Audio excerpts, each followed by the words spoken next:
ये आपके सामने जो ना 3 बकरियां और 6 बच्चे हैं और उनमें से 3 मेल हैं और 3 फीमेल हैं। आपके सामने बकरियों के मैं आपको हवाना भी चेक करवाता हूँ और बकरियां भी आपके सामने बड़े हवानों वाली बकरियां हैं और ये बच्चे हैं तकरीबन वो बच्चे 20-20 दिन के हैं और ये मेरे ख्याल से एक माह के हैं बच्चे। 4 बच्चे खड़े हैं, 3 मेल और 3 फीमेल हैं और ये बच्चों वाली बकरियां आपके सामने 3 बकरियां 6 बच्चे आपके सामने। एक तो बीतल बकरी है, एक मक्खी चीनी बकरी है और एक राजनपुरी बकरी है आपके सामने और इनके मैं आपको हवाना चेक करवाता हूँ। और ये बच्चे अबला का आपके सामने बिल्कुल VIP सेट है और जो भी पहले रब्ता करेगा ये उसी को देंगे सेट और बिल्कुल मुनासिब प्राइस में और अच्छी चीज़ आपको दिखाएंगे। और मैं आपको जिनका हवाना चेक करवाता हूँ, एक बकरी दिखाता हूँ।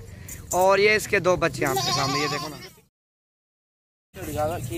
और ये बच्चे हैं बकरी के और आगे और भी मैं आपको बकरियाँ चेक करवाता हूँ। और ये हवाना चेक करो बकरी का, देखो ना VIP सेट है और बिल्कुल VIP सेट है माशाल्लाह। और ये इसके जो ना 2 बच्चे इसके मक्खी चीनी बकरी के बिल्कुल बड़े बच्चे हैं आपके सामने और ये बकरी भी आपके सामने, ये चीज़ें चेक करो ना।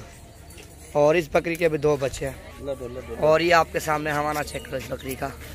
बच्चों वाली बकरियां लेनी है अल्हम्दुलिल्लाह आप आओ डेरा गादी कान में और ये चीज़ आपको मिल जाएंगी थोड़ा यार। और इसके 2 बच्चे हैं बिल्कुल बड़े बच्चे हैं आपके सामने और एक माह के बच्चे हैं आपके सामने, एक मेल एक फीमेल और बिल्कुल बड़े बच्चे हैं। ये भी खीर पिलाओ ना को, ये चीज़ें चेक करो आपके सामने। इसके भी 2 बच्चे हैं और बीतल बकरी है, बिल्कुल खूबसूरत बकरी।